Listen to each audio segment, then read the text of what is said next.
Okay, welcome to the first of the Star Wars Battlefront 2 battle briefs. This is VVV Sinister, and in this clip we're going to look at, mainly from Eunice's perspective, a play which occurred in VVV versus JARM, a scrimmage, a league match that we did, I should say. Oh, here we go. I'm gonna play it at half speed here. For context, the score is 17-8, VVV leading. Luke here is throwing his saber up toward me. I'm on these towers. Ayla, I believe, has just spawned. And you also see Qui-Gon here in the background, who's just spawned. So at this point, it's effectively a 2v3. This is Eunice, I'm Kylo, and Boogie is on the Dooku. Things to watch out for are positioning, windows, and turtling, but we'll talk about that. Early pressures come out from Eunice against this Ayla with a single hit of a saber throw. Not a good saber throw. So we have a multi-advantage here in the sense of Ayla's now weak. Eunice has got a good post up here. I've got a very good position here. We have a what you might call a spread advantage, meaning I've got eyes on them from here and a height advantage. Eunice is over here, and as we throw our sabers, they have to keep track of both positions because they not only have to keep track of the sabers being thrown, but if we move forward, they've got to watch out for that. So they're all kind of grouped together, see, in this area. They don't have a spread advantage. Now, they do have a cluster, you could say a cluster advantage if you want to call it that, but that quickly goes away. Ayla goes here to heal from that saber throw.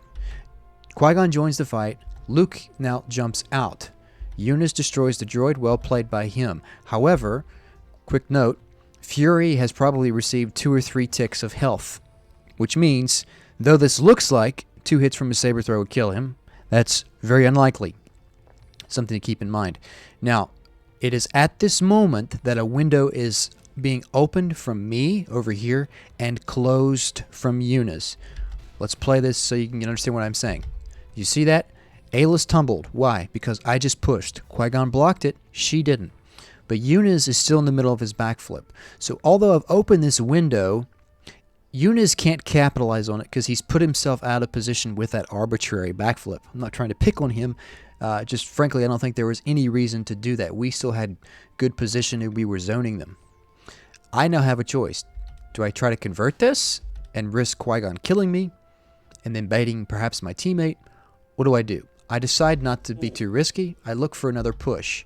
Doesn't hit her. She's too far out of range. Qui-Gon blocks it. Eunice is now entering back in, but his window has closed. We still try to kill her with saber throws. We're too slow. I'm almost out of... I think I was out of force because I had thrown, I'd pushed twice, and then I had thrown again. And I was expecting this Qui-Gon to look for that window then, especially as my saber was coming back to me. That's when people love to rush you. He did it. I expected it. I jumped. I catch him with the aerial. Here's the second window, and this is really a big one. What you need to look at is 2 things. Eunice's position, 3 things. Eunice's position, his force, and then these 2, the focus of these 2 characters. Who are they looking at? She's looking at me. Who's Qui-Gon looking at? He's looking at me. And of course they would be.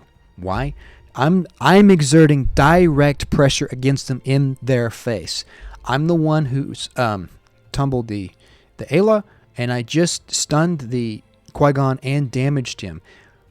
I'm also on their roof, and I have cover, and I did have more of a height advantage, still kind of have one.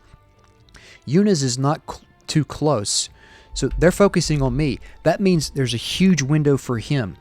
He could jump right over here, okay? In fact, I would love that for him to have taken that option, because that would then sandwich them and put him in range for an easy choke, especially against this Qui-Gon. At the same time, he may not even need to jump over here. Eunice would be close enough if he just moved to the edge of this building and looked for a long choke. Unfortunately, that doesn't happen, but here's a second window that is not exploited. I don't like my odds because it's a 2v1 as far as I could tell on this roof, and I was low on force, plus my health was a bit lower. Boogie had come in. That wasn't communicated. If I had known that, I may have stayed in the fight. Eunice is still seeking to exert pressure, but only with a saber throw. With an Anakin, I don't think that was the best option at this point. Now, here's the third window. As Boogie came down, he pushed and tumbled this Ayla. So although it's a 2v1, he still kind of has the momentum behind him. Luke is in the area, but he's in the air. He's not on the ground. I've left. This is still a good window for Eunice. Again, look at his position. Look at who he's focused on. Surely Ayla's probably focused on Boogie as well. And Luke is not exactly in position to do anything. So this means for Eunice, who's got a good position to jump right over, he's got plenty of force to do so. That's a great option. Unfortunately, again, he misses this window. Now, Boogie hard commits to Ayla. Luke is about to drop down on the bubble. I'm still over here waiting on my force. Qui-Gon, who's been turtling this whole time, and he's really the anchor of this team, and the reason why this Luke in a minute is going to turn things. He was just waiting for somebody to hard commit toward Ayla. That's what I was afraid he was waiting for me to do earlier. He pushes them both out in the same push. He pushes Luke up to the tower. This is potentially another window, although it's a little... Yeah, that could be another window, actually. This could be a fourth window. Because, look, Qui-Gon's focused on these two. And he's moving forward, and he's on the other side of this bubble. This is probably another very good time. We could say a fourth window for Eunice to jump over. Or even to make his way over here. Or even to this roof. To really get behind them and surprise them. Unfortunately, again, he doesn't do that. Boogie backflips back to the roof. I join him. Eunice has left his roof. What this means is, if a fight happens here, Eunice doesn't have horizontal line of sight like he did on the other roof. Now, positional advantage is key in this game. Let's look at the minimap. You've got the Ayla here. You've got Qui-Gon here. Safe to say they're both on the ground. Where's Luke? He was pushed up to the tower. Eunice is down here. Watch what's about to happen. Luke comes down as Boogie jumps up. Neither one of us know. Luke pushes, I tumble. Boogie's pushed off the roof. I'm dead. Eunice cannot respond because he left the roof and didn't jump over here in the first place. Everything has just shifted with that play. Two major things in terms of the enemy. Qui-Gon turtled hard with his block, and really he played well. Second, Luke came in with an excellent push from above. I mean, it's that simple. So now they have at least three advantages. They have numbers advantage because it's a 3v2. They just killed me. They have positional advantage. Although Luke's alone, his teammates are about to join him. Boogie's down here. They have the positional advantage. And then lastly, they have momentum advantage because they just killed me. And they're going to seek to exploit that further, which is what they're about to do here against Eunice. Now, just a quick note. One of the things you don't want to be is predictable, and you want to break your pattern if you can. Eunice's pattern the past, 20, 30 seconds has just been to stay on this roof mainly. He did do one backflip, but then he came back, and he's just been saber throwing. He's been playing very, very conservatively. So if I'm them, I'm expecting him to probably continue that, which is exactly what he does.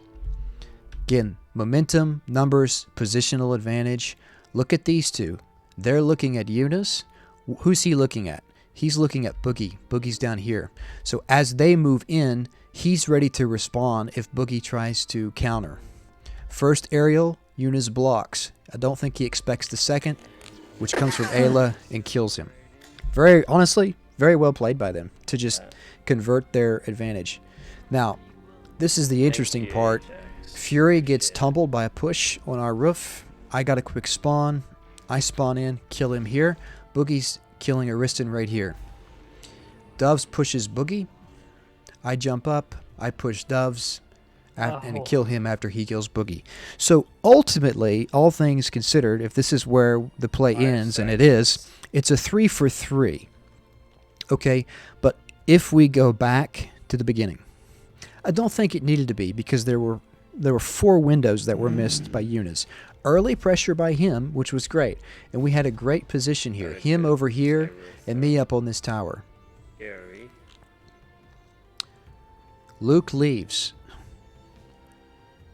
Just going over this real quick. Here comes first window, but it's lost. I could maybe try to convert that, but it's a little risky. I'm low on force. Here comes Qui-Gon. Jump. I aerial. Here's the second window right here. Full force on Eunice. Still saber throwing. I leave. Here's the third window from Boogie. She's down. Full force on Eunice. They're focusing on him. Oh. Here's the fourth window. They push him, and they're focused on Dooku. And then, of course, the play turns. So hopefully that makes sense. You get the idea. Yeah. The main point there is really on windows. And by that, I just mean a limited frame of time in which you need to either aggress, you need to change your position, you need to do something in which you would have either a greater advantage or you would be able to convert into some kind of a play, a kill, multiple kills, whatever. Those windows, those 4, were missed. The first was missed because Eunice backflipped arbitrarily. The others, I can't say why they were missed, other than he just didn't see them. So hopefully this will give you an idea of things that occur that you can take advantage of. Obviously, I'm playing at half speed. I mean, here's full speed. It's much different. Gary. It's much faster. Right? First window. Ooh.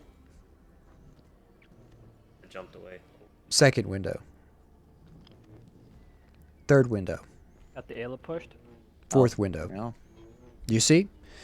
That's just where, if you pay attention to the flow of things, you'll be able to recognize it better. Also think as you try, right? You try to implement, you actually make movement towards trying to make plays in those situations, you'll just be able to feel it out more intuitively as you go along. So, long story short, exploit those windows. Look for them and exploit them. Be quick, be decisive.